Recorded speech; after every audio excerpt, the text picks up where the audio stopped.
Welcome to the Perfectly Planted podcast. I am your co-host, Vesame Schwerin. If this is your first time joining us, welcome. If you are part of the Perfectly Planted community, we thank you so much for being a part of it and really are excited. We're very excited for this upcoming show and hope you will too. Daphne, how are you? Vesame, I'm doing well. How are you? Hanging in there. Labor Day weekend. I was gonna, are you traveling? Yes, see, I'm in a new beautiful studio of a different office. I'm actually enjoying the color. It's a bit of a different shade of blue here. We got to fix it up, I think, but I'm enjoying it for right now. It's Yeah, how are beautiful. you? How's your You look weekend going, wonderful. Daphne? The weekend has been busy. I've been did a long run yesterday. I actually hit 13 miles, and Oh, this morning did a walk with Wingman and talked about healthy aging, which we probably need to talk about in an upcoming podcast. yes. And also was looking at some recipes for that we can talk about when we start reviewing our next book, which is going to be the wonderful Dr. B's book, Fiber Fueled. Yes, I'm so excited. I started that book just recently and have enjoyed it, and have bit actually noticed quite a bit of changes in the body and some of the things that have been talked about in the book. So really looking forward to that. We'll be reviewing a couple of the chapters in our next podcast. So really excited about that. I actually also did an Orange Theory fitness workout yesterday. Daphne, I have to give you kudos because the first time I did it, the splat points give you, I think it's an alteration of your heart rate or whatever it is. And the first time I did it, it was like had a lot of splat points. So that meant I was a little less in shape. Hmm. And then yesterday I did it and I only got 9 when you're supposed to hit 12. And so I'm like running and racing but anyway, so we're not endorsing Orange Theory Fitness, but if you have gone there, it's elevates your heart rate and reduces it and does a bunch of different workouts. And so it actually was not too bad. I normally I am not. It's more challenging than it was yesterday. So hey, kudos to my wingman for helping me get in shape. Well, thank you. I just updated your program, so if you, Something to look forward to. something to look forward to. Oh, We're gonna shred for to get ready for your beach trip.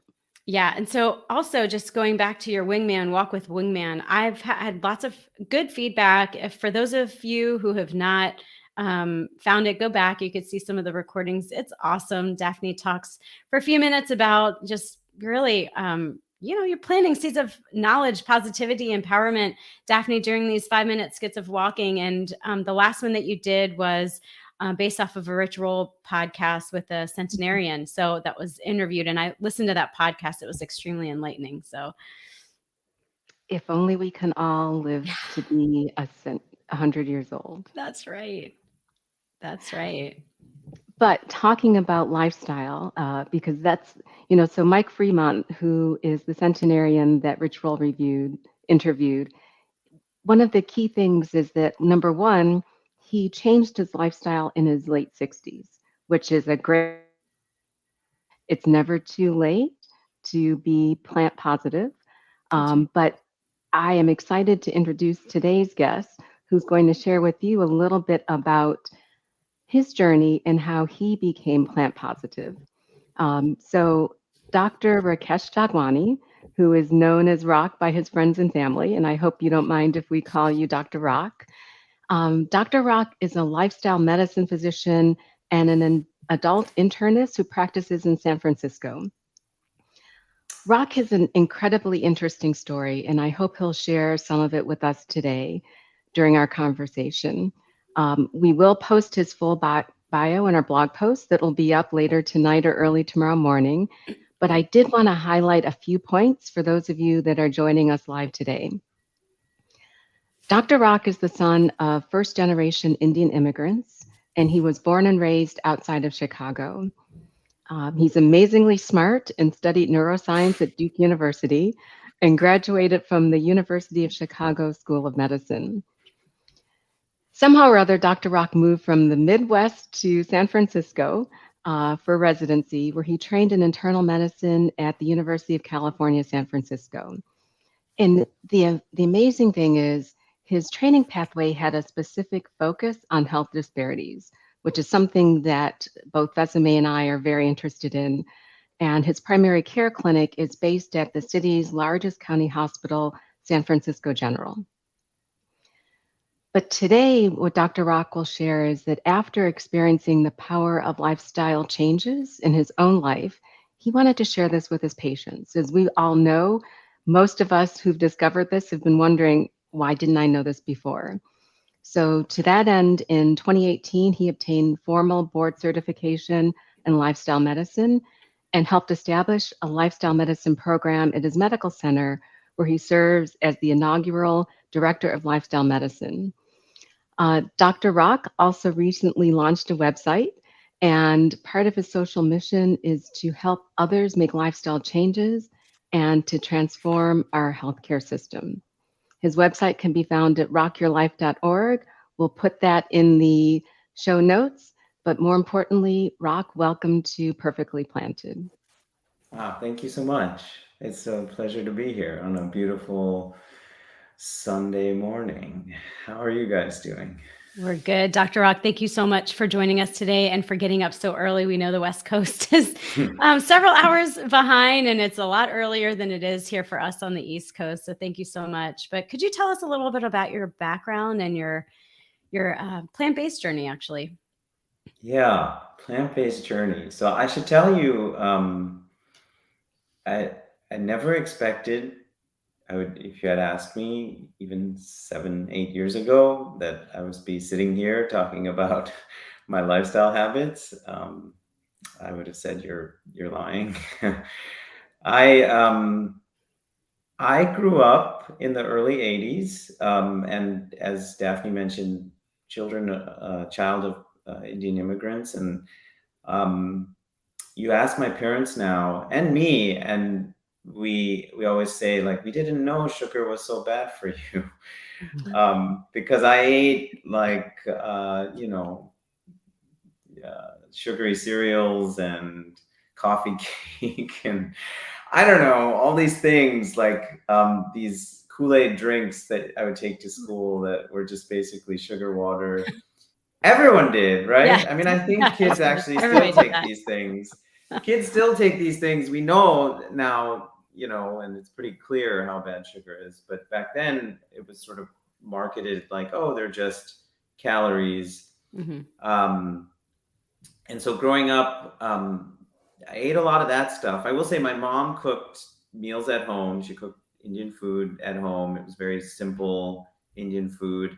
But and she'd make these great vegetable dishes, but I would always err towards like, oh, can you give me more chicken? Can you give me more kebabs? Things like that. Mm.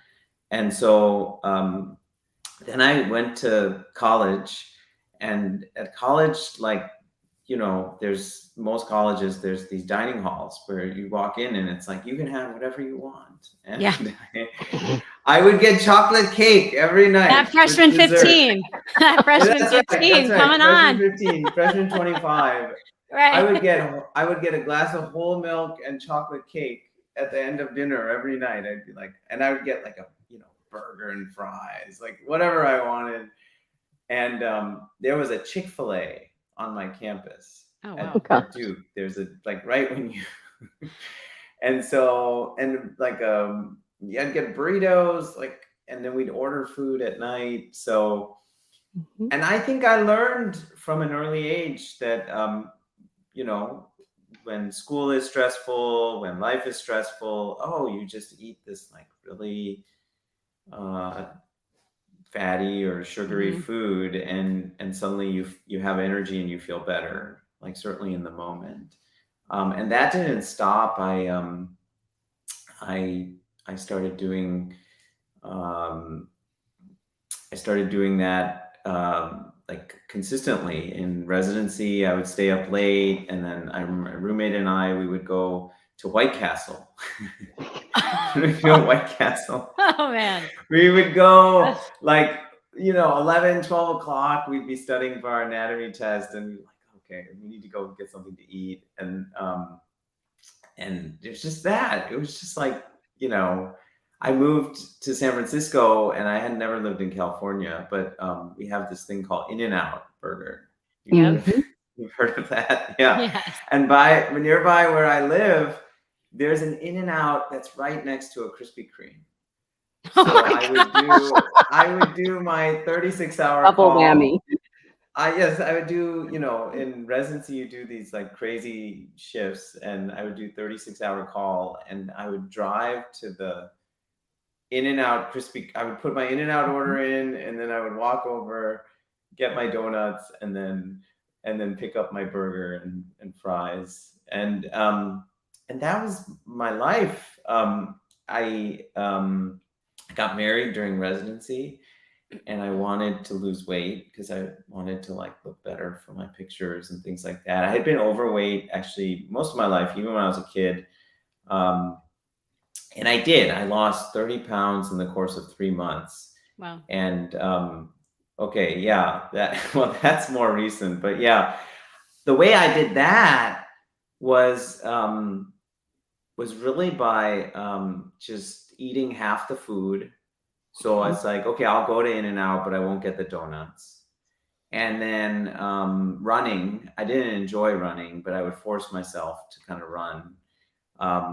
My now wife and fiance is a runner, and so I said, okay, I want to look good for our wedding pictures, so let's go running. And I looked great. I looked great, I think, for the wedding. And then the very next day, I was in the shower, and food delivery came to the door, and I came out, and my wife said, "Are you having people over?" And I said, "No." And she said, "You've ordered, like, I ordered barbecue, I ordered ribs, I ordered chicken, I ordered mac and cheese, I ordered," God. and it was enough food for like 10 people. And I said, I've been so good. I've been so good for the last 3 months. I deserve this. And then what do you think? Like in a month, I think I had maybe a month and a half, I had regained those 30 pounds. Mm. And then because I was still in residency, and then early into my career, I started working as a hospitalist. I didn't really know what I wanted to do. Hospitalist is someone who takes care of adult patients in the adult hospitalist. Someone takes care of adult patients in the hospital. So people come in with like pneumonia and things like that.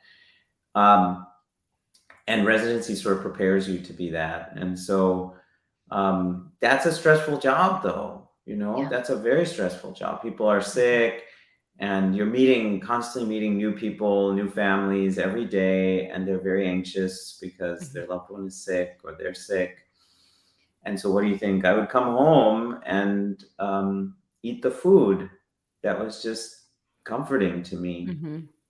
And I, along the way, actually in medical school, I learned, I probably have some underlying mental health issues. I used to go through these periods, like starting in college, where I would just have these like couple week periods where I didn't want to talk to anyone. And I would kind of stay in my room, and I would kind of skip classes. And I was like, that's just something I do. I don't really understand it, but that's something I do. But then I did actually my psychiatry rotation in medical school. And then I was like, oh, that's depression. Mm. It's like, oh, anhedonia, you don't want to see people, and you're in depressed mood, and you're like sleeping a lot. And so I did go see someone and started treatment for that. And it was super beneficial. I don't know how I could have gotten through the rest of med school. But that's the sort of thing, like, and I'm sure many of your viewers, so many people have mental health illness, or mental health. That's the sort of thing that, like, it sort of rears its head. Yeah. Like, you never know. You think things are fine, and then you never know. But that would sort of come up and down and up and down. And I would come home. So then in 2011, we had my daughter. So I have 3 kids. We had our first child in 2011, which is also very stressful, like having a new child. I and that was a hard time for me. And of course, what I always do is I sort of like started eating Mm. more and Mhm. using food for comfort even Comfort. more.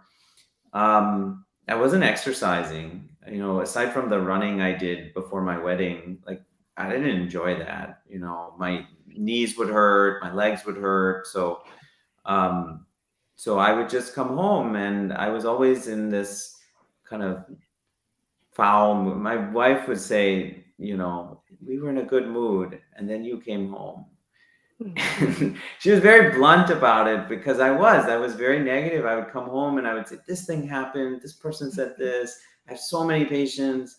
And when you're a hospice, you're sort of on service for like a week. And so as the week would go on, I'd be talking about how hard it was and how I just was Yeah. waiting for it to be over. And then one night she said to me, because I used to say this. I used to say, I don't have a choice. I'm so upset and negative and whatever. I complain because at work I have to be collegial. I have to be, you know, uh, uh, I have to be attentive, and that's your role as a physician. Like, you Mhm. have to be.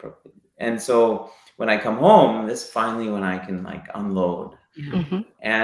And she said one night to me, she said, how is it fair that the people you love the most get the worst version of you, Mm. Yeah. right? And I didn't have an answer other than, I'm not sure. Yeah. I'm not sure. And that's when I'm a big believer in, like, everything happens for a reason. Actually, this morning we were talking. My wife went to college and med school in Chicago too, and we met in Chicago. And she was saying how she had considered so many other. She's from California. She's from the Bay Mhm. Area, and she said, I had considered so many other places, and she said, I almost went so and so, or I almost went there, and I said, oh, then we wouldn't have met. And then she said, I know. And then we wouldn't have met, and then we wouldn't have had these three wonderful children. And I said, everything happens for a reason, right? Everything happens for a reason. So at my hospital, they require us to do these extra hours outside of work every year, like 10 hours of um, physician education time. And one of the offerings that year was this session run by Physician Wellness, which I wasn't even active in back then, but it was called Evidence-Based Workplace Happiness. Mm. And it was all the things you can do to be happier on a regular basis. And I saw that, and they were offering an hour or 2 hours of credit and also dinner. And so I said, Any In-N-Out sounds burgers in that good. dinner? That's right. You're like, Although, Besame, and Daphne, you may agree with the hospitals notoriously offer Bad the food. worst oh yeah, food no, I know. Nope, I to the know. Yeah. patients, to the Yep. doctors. I Oh mean, yes. every day we had conferences, and they would get takeout. They would get Pizza. Chinese food, pizza. Yeah. Exactly. It's an Chicken issue on wings. its own for sure. And I that's what know. it was. It was probably, I think it was Thai food that night, and it was like, you name it. And I love these foods from different cultures and different ethnicities, but most restaurants, they load it up with salt and oil, because Yeah. that's what makes the food, enjoyable in the moment. And then anyway, so evidence-based workplace happiness, they had us do this thing at the time, which I thought was a little strange. They said, I want you to pull out your phone. And so we pulled out our phones, and they said, text someone, text or send an email to someone at work that you appreciate, and tell them why. And so I had an office mate at the time, this guy Ray, and Ray is like 20 years senior to me, and just give me a lot of advice. Being a new physician, he would give me advice on clinical advice, and he also had 3 kids, and he'd give me parenting advice, and I had become a friend of mine. So I just sent him a short message. I said, I really appreciate you being an office mate and becoming a friend of mine and mentoring me. And then I put my device away, and then they asked us, how do you feel? And I said, I feel better. I feel good. I feel happy. Mhm. And I was like, what is this little magic trick that we just did? You know, it's like, and I didn't realize that there were these things I could do, that maybe happiness is a choice. Mhm. Yep. You know, I go back to that word choice because I remember telling my wife, I don't have a choice. Right. Mm-hmm. I'm in this negative headspace because I don't have a choice. So I say all that. I know that's kind of long-winded, but that in that moment, I became very open to the rest of that evening. And one of the things they talked about was meditation Mm-hmm. and mindfulness meditation. And actually, I grew up Hindu, and meditation is a big part of the religion, but I wasn't very religious. I would do a lot of traditions that my parents had us do, but I didn't really connect with them. But I always had sort of this spiritual connection with the sense of God or the universe, and I explored that a lot in college. But meditation is something I had never really done consistently. Um, and so I downloaded the Headspace app because that was their Yep. recommendation, and I just started using it. I started using it in the car, actually, because I would pull over to the side of the road near my home, and I would just do, it's 10-minute sessions.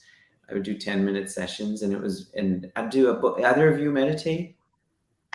I Do have the any? Headspace I app. Yeah. That's I right. try.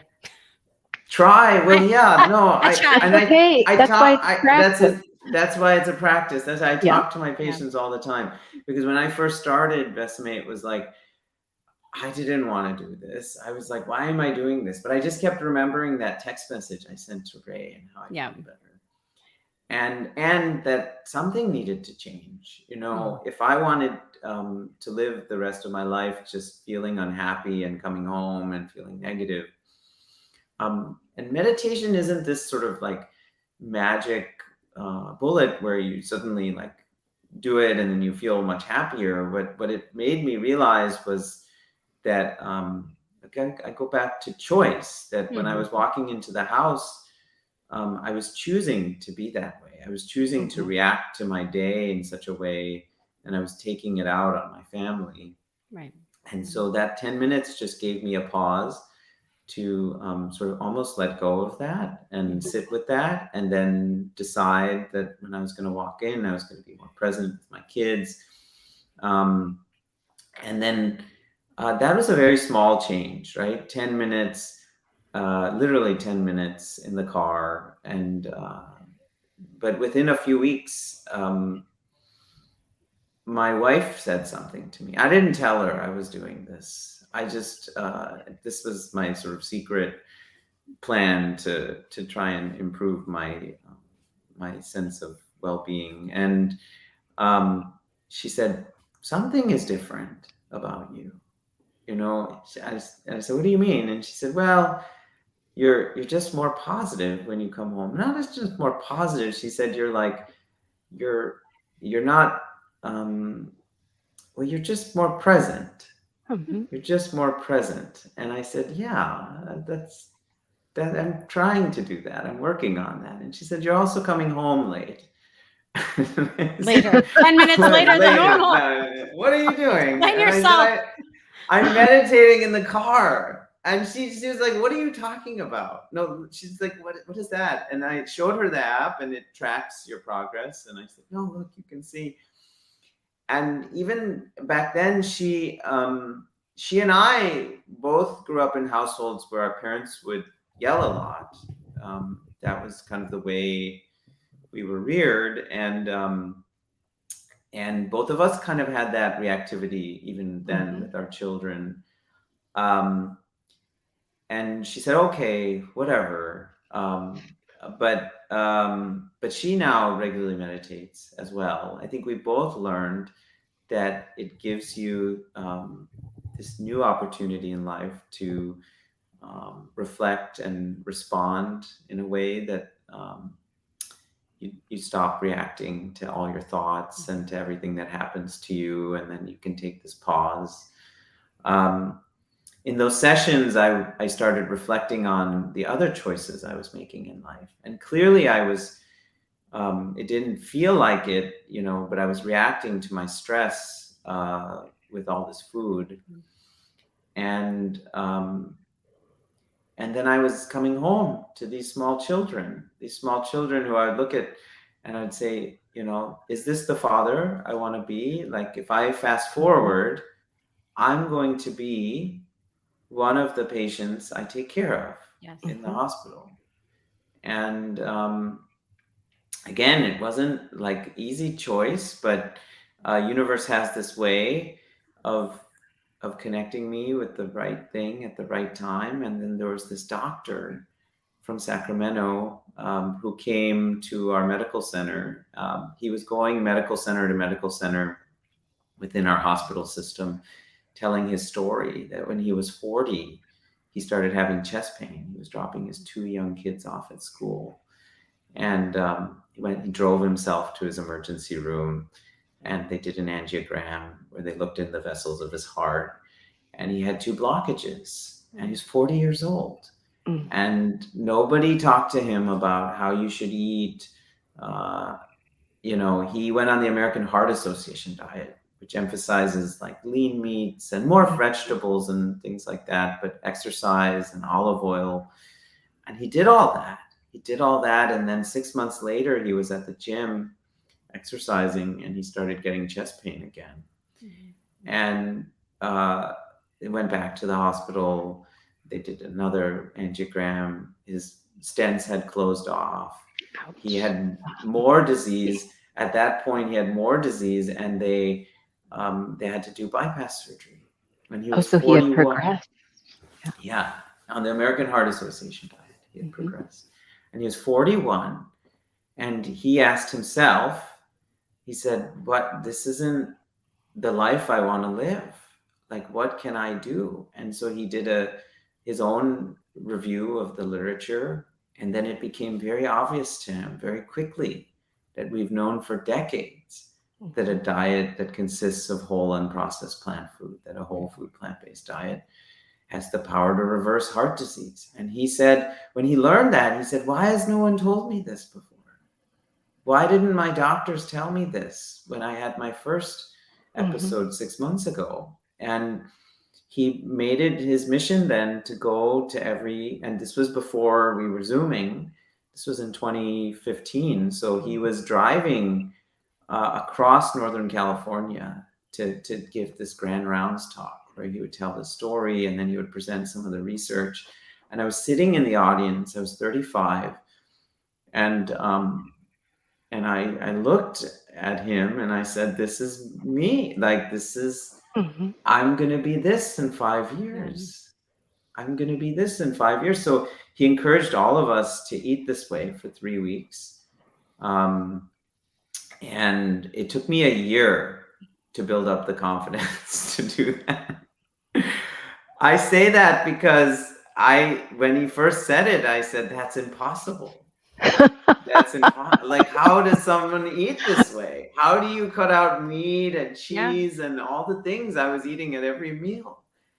And so what I did do is I started eating plant-based on Mondays.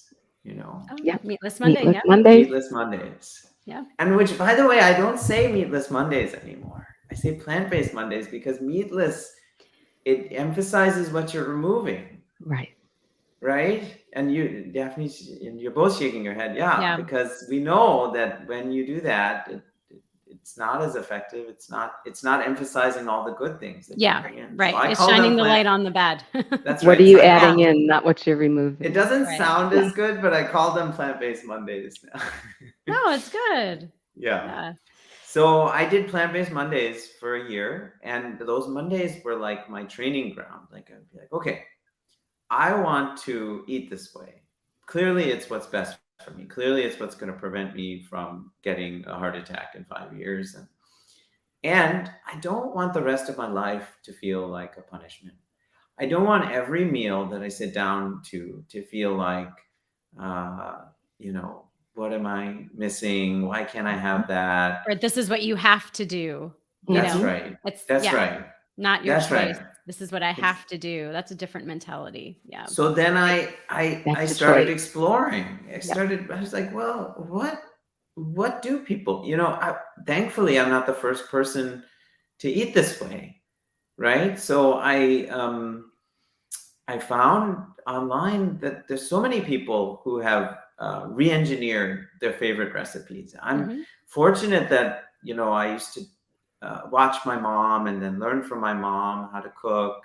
And then when I went off to school and then was working and things like that, I very much enjoyed simple cooking. So Mm. that came in very handy. Of course, for me, cooking was always like, what's the piece of meat I'm gonna have? Like, am I Right. gonna roast a That's piece the of pork, or am I gonna sear a steak, or am I gonna? Yeah, it's You that's the don't even main want to know. character. Yeah, that's the main That's character is right. always the meat, and then it's a supporting. Well, what if you take away the main character? Now all the supporting is your main, you know? Yeah. So after a year of doing that, I found, oh, I can make lasagna, but I can use Mhm. tofu as the Mhm. ricotta, and I can make, tacos, and we can put black beans and sweet potatoes as the filling, and all these things I was really enjoying. And I was like, okay, I think I can do this for 3 weeks. And so I did it for 3 weeks. The medical center sponsors a plant powered challenge, which I have now renamed the Plant Powered Opportunity, Oh, Not a because challenge. not a challenge. that's right. Yeah. I mean, challenge implies this is going to Yeah. be hard, Right. and Mhm. I always tell people when we do it annually, I say this is an Mhm. opportunity to feel good, opportunity to experience what it's like. Why do it? I tell my patients, why do it for 3 weeks, 100%? Mhm. When I don't tell everyone, when I tell them you should eat this way, that, oh, you should do this 100% of the time. Um, uh, Certainly people would benefit, but so many people would benefit from eating, 80% of their diet uh, whole Mhm. and processed plant food, 90% of their diet whole and processed plant food. And for many people, that 10%, that 20% that wiggle room is what makes it sustainable for them, right? Mhm. Mhm. So, but why do it for 100% for 3 weeks? Or as the doctor who came to visit us, he calls it going Olympic. Um, it's because then you experience what it feels like. If you've been like me, if you've experienced like sluggishness and fatigue and I would say depression and all the things that food was making me feel for so many years that I was wholly unaware of. I was so unaware of how much food was affecting my energy levels and my Mhm. sleep. Then I said, okay, I'll do this for 3 weeks. And I didn't expect that after 3 weeks, I would feel like a different person. Mhm. And, I went to the doctor because they encourage us before this plant powered challenge. We encourage everyone, go get your labs checked, Mhm. go get your cholesterol checked. I had not seen my doctor at all. And Doctor, heal thyself. that's right. That's right. And sometimes doctors, we say this all the time, are the worst patients. Yep. I just saw somebody in my clinic. It's one of our surgeons, and he hasn't been to the doctor in 10 years. He hadn't Oh, been to the doctor, and he told me, he's like, yeah, yeah, yeah. He's like, Yeah. yeah, I need it to come. And so, I got the labs checked, cholesterol high, Yep. went to clinic, blood pressure high, um, pre-diabetic. Um, and my doctor put on my, we call it in medicine, we call it a problem list, which is like Mhm. all the medical issues you have. And he put on my problem list obesity because my weight was high enough that I met criteria to have obesity. And I hadn't even weighed myself in a few years because mhm. at that point I was sort of like, didn't like looking at that. Mhm. And all those things, I said, okay, well, this is the reality. Now, meditation had taught me, don't just run away from these things, that these are true and you have a choice. And so for 3 weeks, I ate whole unprocessed plant food, and it wasn't a punishment. I said, okay, Monday, we're going to have tofu and veggie fajitas. Tuesday, we're going to have, I had a whole meal plan. And then after 3 weeks, my bad cholesterol, the LDL dropped 40 points. Yeah. Wow. After It's 3 amazing. weeks, my blood sugars normalized. After 3 weeks, my blood pressure normalized. And I was a believer, I'm not right away, actually. I tell you, my birthday came up a month later. You were mentioning Dr. B, because I heard him, I think, on another podcast. He was describing something similar after he had started eating plant-based, and then he went to a steakhouse. I also used to love going to steakhouses. That's what I just did. It was like, it was my birthday. Of course, that's what I'm going to do. And I told my wife, I've been so good. I've been so good the last 2 months. Let's go. Yeah. And I just remember that meal so vividly, because I was almost like disillusioned. Like I was eating and I was like, this is good. And then But I was not eating, great. but not great. Mhm. And then that night and I didn't even realize, like, I had terrible heartburn. Talk back to you. That meat talk back to you.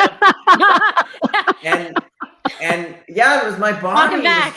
It was like, it came back with a vengeance. Like Yeah. I couldn't sleep that night. Like it came so bad that the next morning I felt like hungover. Yeah. And then I remember saying to my wife, I was like, I don't think I'm ever gonna go to a steakhouse again. I don't think I want to eat that food anymore. And I was looking, she was looking at me, and she's sort of like, this is, who are you? And I said, I don't know, but this is, and then I just kept going. And over time, I was like, that's the food. I realized, like, yes, food should taste good. At a baseline, like, you should enjoy your food. Food is one of the pleasures of life, and each meal is an opportunity to affect how you feel. Right? Mm-hmm. Each meal is an opportunity. It's not just how you feel in the moment. When I would eat that In-N-Out cheeseburger, the Krispy Kreme, like, it certainly felt good in the moment. But then I started asking myself, how am I going to feel an hour after the meal? How am I going to feel that night? How am I going to feel the next day? And how am I going to feel years from now from eating this food consistently over and over and over again? And then I just kept going, just said, if I can find more and more ways to eat this food such that it tastes good and I enjoy it, then that's it. And it's good for me. That's a win-win. I'm just going to keep doing that. Okay. I'll stop there. No, that's all really good. I guess, as a healthcare provider, I mean, what are some of the messages that you give to your patients? Because I'm sure you see this day in and day out also. And now that you know, or have an experience tied to it, and also, I mean, mental illness and mental health is whole separate, but it's sort of tethered into this broader, because lots of people eat emotional eating. That's right. And filling that void inside of something. And so, it's just that snowballing effect. And so what are some of the things that you share with your patients when they come in to slowly inch them? Because, I'll tell you, if somebody came up to me to say, you need to go 100% plant, I'd be like, you're crazy, because, eating meat in our meals is so ingrained in our culture that it's such a drastic change. So what are some of the small changes and advice that you give to your patients? That's 100%. So first I try to find out what's important to them. Mm-hmm. And this, by the way, is, this kind of came to me I do run now, again, interestingly. Okay, and so this came to me, like, because I love, I don't know if you know this app. It's a free app Nike puts out. It's called the Nike Run app? The Nike Run Club app. Yeah. And they have the mindful running. mindful runs with Andy With from Andy Headspace. Putticum. From Headspace. And those runs are life-changing. I mean, every time I do one of those runs, I have these revelations and insights. And I was out for a run with a Headspace run, and I've been thinking, like, I want to share this information more, share it on a website, and how am I gonna?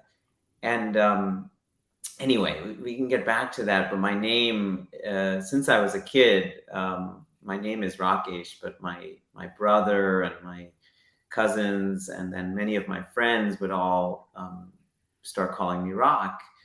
And so Rock, short for Rakesh. And then I had come up with this idea of having a website called Rock Your Life. And one of the runs, I said, oh, maybe each letter could stand for something. You know, that's the way, like, things gravitate with people. And I didn't know what the letters were going to be, but I thought about, like, how did I make change, you know?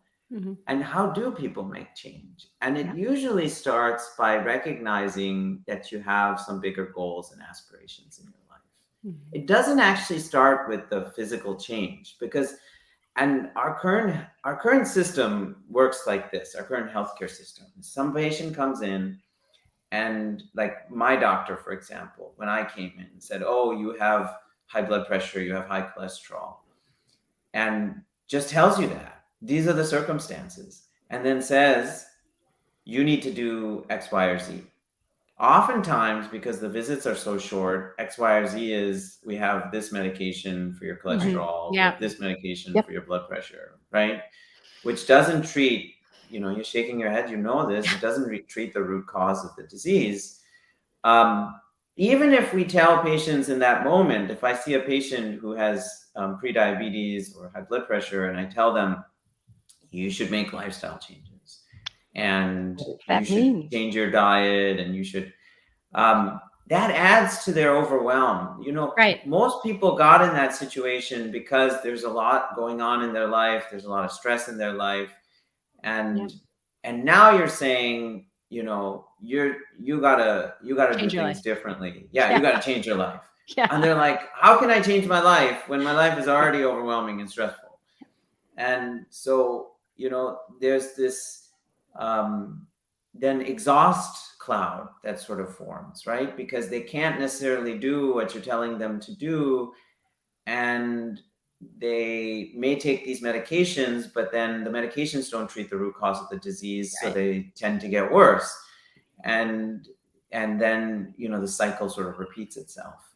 I will say that's also, I think, why there's a lot of burnout in the medical professions, because we see people, we all went into, so many people go into health professions because they want to help people, they want to help people get better.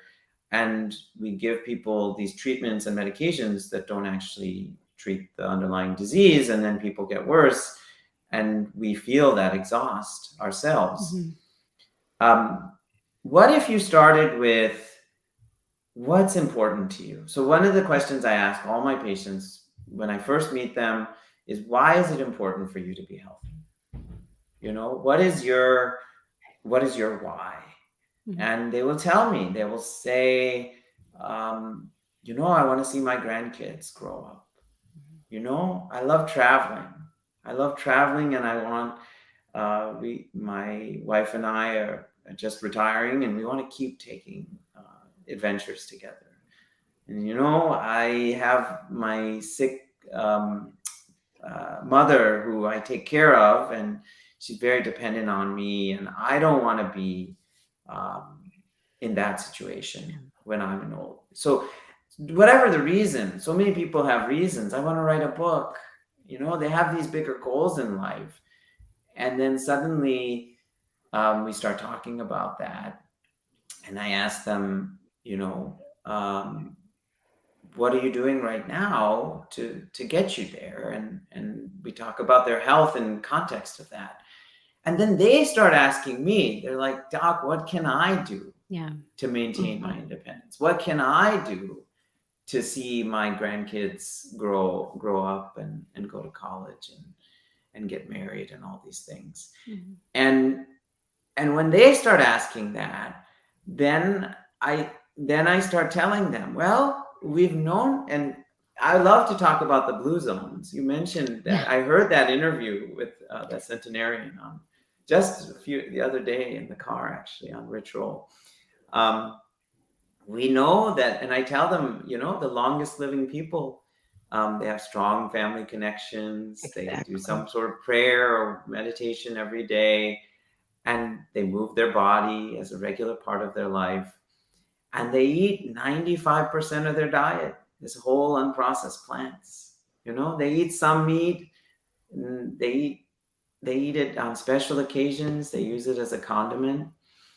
And so then we say, okay, that's the I say to them, that's the punchline, so to speak. Like that's where, if you want to grow old gracefully, live a long time, free of chronic disease, we know that. And I point them in the direction of, depends on who it is. If it's a younger patient and they might gravitate towards, the Game Changers, that documentary, I send them a link to that. If it's a patient who maybe won't, I send that to a lot of patients. But there are other documentaries. I send Forks Over Knives. Now you can get the documentary for free on the Forks Over Knives website.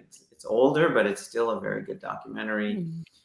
And I've created all these, short little phrases that I send my patients, little resources. And I tell them, the goal is not for you to go from 0 to 360 tomorrow. Right. I tell them about my experience. I say, but if I'm being honest with you, if we can move you in that direction, then you're going to have the life that you want to live.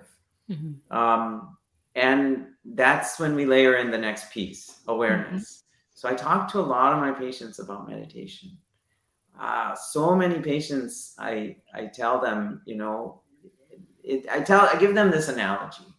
I say, if you're pushing a cart and it had square wheels on it, you'd be like, this cart is so hard to push. Like, it's so, it doesn't matter what's on it. The cart could have nothing on it, but the cart is just going to drag through the mud. And I say, meditation is kind of like putting round wheels, replacing those square wheels with round wheels. It changes the experience of everything. Suddenly your experience from moment to moment is different. And you start looking at your relationships with everyone and everything differently, and your relationship with your thoughts and with the people you care about and the people you meet. And if you can layer in that awareness piece, then you start reflecting, just like I did, on your choices and asking yourself, do I want to eat this because, we all eat for so many reasons. I have this mnemonic I share with patients called breath. And it's, when you're reaching for something to eat, is it because you're actually hungry, or is it because you're bored, or you're responding? R is responding to some really strong emotion. I'm forgetting it, but E is something. A is anxious, and T is tired. Because when you're tired, you're going to reach for high calorie food, and H is habit, because we often just reach for food at certain times of the day because that's just what we're used to doing. And so ask yourself, why are you reaching for this? And then also ask yourself, okay, I'm reaching for this bag of chips, and I have like carrots and hummus or peppers or something that are also crunchy and maybe satisfying. So awareness is that sort of second piece. So before I even start talking to them about changing things, I say, I want you to become more aware of what you're doing every day. Why are you eating what you're eating? Why do you enjoy the food that you eat? Right. What is it that you enjoy about what you eat on a regular basis? Is it the textures, the flavors, the traditions? Because then when we talk about change, And K is the last piece, is kindness. Yeah. And kindness is how we make change. Mhm. And I go back to my wedding, that was not being kind to myself. I was just restricting the amount of food I ate and forcing myself to do something that I didn't enjoy. Mhm. And it worked up until I took those photos on my wedding day, and then the very next day I said, I'm not going to do that anymore. Mhm. And so many diets are that they're framed as punishments. They are, how do you restrict yourself? How do you and I know now from my own experience and working with so many patients, is punishments aren't sustainable. Right. They'll only work up until a point where you're like, you know what, I don't want to punish myself anymore. Yeah. And I call them kind changes. Kind changes are ones that that are that are that feel good. They feel good, and they're also good for you. So then you find the food like those black bean and sweet potato tacos. You find the food that is good for you and also Tastes delicious good. Yeah. and tastes good and also is easy to put together. Yep. Right. If I have to spend 2 hours making this elaborate meal, I'm not going to do it. Exactly. So that's, and then I say, what are the small things that you can do? I ask them very, how much plant food are you eating? And not shockingly, so many It's people not don't much. prioritize eating plants. Mm. Like, it's just not on their radar. They don't. Mm. It's not that they don't enjoy plants. I focus on that. I'm like, what fruits do you enjoy? What vegetables do you enjoy? And they can usually come up. I had one patient last year. She said, I don't like any vegetables, like any. And I was like, really, any? And then but I learned actually recently. I think it was in Fiber Fueled, or Dr. B was in an interview, and he said that that your taste buds actually change. Change. Uh-huh. Yeah, as your gut biome changes, your taste Yeah. buds actually Yeah. change. I've experienced that, Mhm. and so I tell them that too. I say, well, just start eating, be intentional about eating these foods that you like Mhm. on a regular basis, and then we come up with a frequency in which they're going to do it. And then I try to have close follow-up with them, because in our system, like, the visits are very short. So Yeah. um, uh, and that's what I'm doing, in my work. I'm trying to create pathways for people, resources, classes, Mm-hmm. multi-week classes, resources for people, because I strongly believe that lifestyle medicine won't become, as popular as the pill form of medicine until we make it as easy to prescribe Right. as pills, until a doctor can say, oh, okay, you have diabetes, let's have you go through this diabetes reversal program. And Mhm. it takes them 30 seconds to put that order in the computer, Right. just like it takes them 30 seconds to put that order in for diabetes pills. And And Rock, we love your energy and enthusiasm, and we're going to have you back on because I think this could be a 2-hour oh, conversation. sure, sorry, we're No, probably out No, of it's time. really good. no.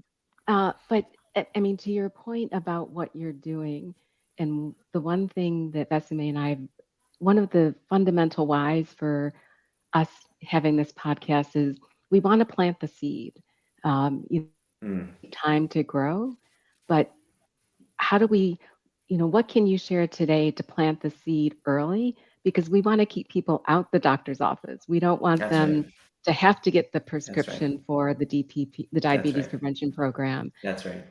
What seedlings can you plant that may help someone listening That's right. stay healthy? That's right. Well, it's. I'll go back to my namesake, is ask yourself, what's important to you in this world? What's important to you in this life? I've had some recent. I mean, our being in healthcare gives you a lot of perspective, but just life gives you a lot of perspective. Mhm. I say recently, a couple months ago, a mentor of mine from training committed suicide. Oh. And yeah, very, very sad. And when I met him, um, over, yeah, more than 10 years ago now. I think my wife was pregnant, and we were going to have our first kid. And one thing he said to me, he said, we undersell, as parents, we undersell children. He said, everyone always complains about it, but children do this magical thing. They cause you to stretch yourself in ways that you didn't imagine you could stretch yourself. And he said, I signed up to be a soccer coach for my sons, and I've never played soccer before. And he said, and it's so wonderful. He said, I'm learning so much, and I'm doing all these things that I never expected that I was going to do. Which, by the way, I signed up to be my son's soccer coach, and I've never played soccer before. And we had our first practice last week, and they're 6 and 7 year olds. So thankfully, there's not a lot. Well, Dr. RAK, listen, my husband is a soccer coach, so he played soccer, so he could give you his practice plans for 6 I and probably 7 need it. I'm probably stressing out about it. Like tomorrow, I'm don't gonna stress out. It's have all a fun. practice, and I'm like spending a couple hours like reading the book. And but you ask yourself, what's important to me in this world? I mention all that because life is short, right? We don't know what's going to happen tomorrow. We don't know what's going to happen next week. In meditation, we reflect on this a lot, is all we have is this moment. And in this moment, ask yourself, like, what's important to me? And what's the type of person I want to be? You can really frame this sense of your aspirational self-identity, and then you start making choices that align with that identity, and that feels really good. I think many people don't feel good because they have some sense of the person they maybe want to be, but they're not actually living that way. And so on a regular basis, they're seeing evidence of the contrary, and that actually doesn't feel good. So if you can become more aware of what's important to you and what's your sort of bigger aspiration, and then on a regular basis, start making choices that live up to that. And those choices may be very small at first. You may be the type of person that wants to be independent when you grow older. Well, then you back up and reverse and say, okay, well, what do I need to be doing today to be that person? And if I want to be independent when I'm older, then I need to be moving my body regularly today. Yeah. And if I'm not, then what is the small thing that I can do to move my body in a way that feels good? I'm fond of saying movement instead of exercise, because for many people, exercise feels like a punishment and a chore. Because you're right. And you both exercise regularly, move your body regularly, and now I know now it's not a punishment. If you do it regularly, it's actually a gift. Yeah. It's actually this opportunity to feel good every day. And so I tell them that. I say, let's reframe it, and then what is it you like to do? And some people love to dance. Yep. And I say, wonderful. Then how are we going to make you get you dancing 3 or 4 times a week? Because you love it, and you move your body, and your heart rate gets up, and you get all these benefits, and you feel good. Or is it just going for a walk? But say, how can you elevate that walk? Schedule it with a friend, or listen to a really good podcast, and so suddenly that chore becomes something that you really want to do, because you're meeting up with someone that you really have great conversation with. And so that's it. And then don't worry about how am I going to get to that big result? How am I going to lose 30 pounds? Because the results will come from the small daily actions, right?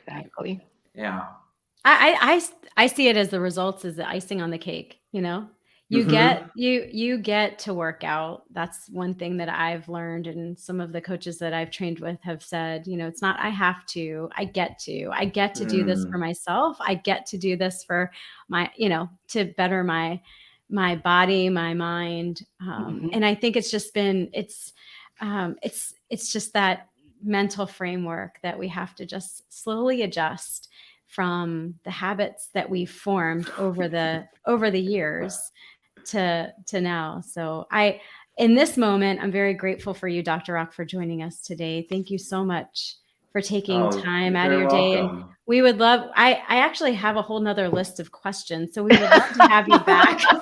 I would love to That come just, back. I we would would love to love to come have back. you come back and join us again for That'd be another awesome. podcast, because it's been very enlightening, and to hear your journey has been very inspiring as well. So thank you so much. I know a lot of Oh, people can relate to where you were and Exactly. where they could be and where you are right now. So thank you so much. oh, you're very welcome. Yeah, you're very welcome. And we didn't even get to talk about it, but Daphne and I know each other through the American College of Lifestyle Medicine. Exactly. We both are on a member interest group called HEAL, which is Health Equity Achieved Through Lifestyle. And we didn't even get to talk about health equity, but so much of this work is looking at our society and our population and how everyone can be healthy. And when you start looking at that, you realize that Right. in order for everyone to be healthy, people need access to healthy Yeah, food. they do. People need access to safe spaces to Mhm. exercise. And so I I the you know I've been so blessed to be connected with people all over the world through that group. And Daphne leads a subgroup that we're working on, like materials, handouts and things like that we can give to patients. And so I get the privilege of getting to see her once a month for that. And Lucky. that work has been really, really cool part of my life too. That's so lucky. I'm jealous of that. You get Yeah. to see Daphne once a month. We That's love it right. when Rock joins the calls because I mean, you live it every day. And the the beautiful thing, and when I first heard your longer story, the reason I was so excited to have you join Perfectly Planted is because you've been on that journey. And it Mhm. wasn't one day, 1 month, 1 year, but the fact that you are able to share with the community, with your patients, with your family, all of the pearls that you've learned, and that you practice in a community that definitely will benefit from all of the messages you share. That's why I think what everything you have to say is so important, and why Rock Your World is going to be so impactful. So Thank you. we are going to have to schedule more time to talk about. We want to Yeah. talk about health equity. We would love to hear some of your favorite recipes. Oh, that's right. Let's book it. Let's book it. We'll do it in the Yeah. next couple months. Yeah, people can go to Rock Your Life, RAKYOURLIFE.org, and sign up for hopefully we'll start soon, kind of regular newsletter and kind of regular updates to that I love website. You that. can also find me. I'm not regular poster on social media, although hopefully that'll change in the near future. But you can find me on Instagram at Rock Your Life, RAKYOURLIFE. And yeah, it was a pleasure and a privilege to be a guest today. Thank you guys so much for letting Yeah. me share. Yeah, Thank no, thank you. Once again, thank you. And thank you to all of our viewers with Perfectly Planted and joining us for another Sunday Seedling. We hope you enjoyed it. And if you did, please go ahead and hit that like button or subscribe on YouTube. And like Dr. Rock said, you can find him on Instagram at Rock Your Life. And also you can find us on Instagram at It's Perfectly Planted. Or Perfectly Planted on Facebook. And then we always have our blog post on perfectlyplanted22.com. So thank you all so much for joining us. And until next time, Daphne, Be well. be well. All Take right. care. Have a great day, guys. Take Thank care. you. Bye bye. Bye bye.